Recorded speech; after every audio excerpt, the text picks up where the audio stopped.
Hello, I thought to just add my voice to the current trending conversation and talks around dressing, our packaging, how we dress. Incidentally, another sister of mine was saying yesterday that look, dressing is a fundamental human right. From a legal perspective, you can't enforce it really, it's how anybody wants to appear. But this is just to add my own voice to it. You know, there's this, it's not just a cliche, it's a mindset some people have, some women, ladies have to say, if you've got it, flaunt it.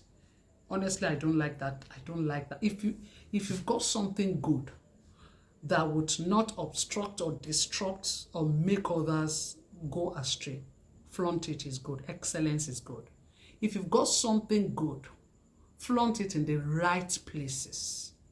If you've got something good, God gave you something good. Don't use it to abuse God or abuse others or make him regret ever giving you that thing that is good. There's a reason he gave it to you. The reason he gave it to you is not to make him cry or regret it. Think about it that way. Because this is not moral suasion. Since they said it's fundamental human right, so we now need to appeal to your emotion, appeal to your mind. I've been to a few weddings, and to be honest, I looked in some directions and I'm like, what? Because to my amazement, these are not just single ladies. Forget about what the singles do, that one fine. I see married women. Well, maybe they are not married. I'm talking about women my age mates, women over 50, women over 40. You will know. And what they are wearing lifts their boobs all out practically. Native or well-made clothes, but with nothing here or very transparent that shows their boob. Many times you can't take your eyes off. Even as a woman, I'll see myself turning again to look almost like for real, and you find everybody going that way. It's not good to the psyche. It's not good. It's not good. I mean, yes, God gave you nice boobs and all. Would you please don't offend other people? If there are areas and places where such is permissible, not social gathering like that, yeah, you can go in there. If there are clubs and pubs and places where, people want to do all of that, I mean, we know those who go in there to see that. But seeing that as social events and all, it's a put off, honestly. And most times I look there and I look back, and there have been instances I look at certain people who are like that, and I see other faces, other eyes, other people prying and looking in that direction as well.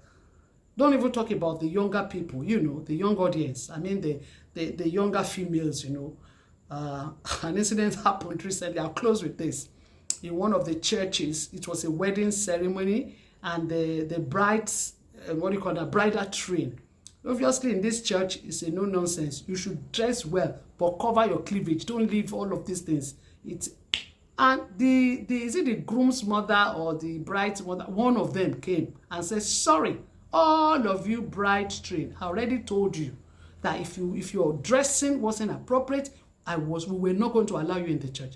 Guess what? We pleaded that they should please be allowed to the church. They were not allowed to follow and lead the bride in. They were not.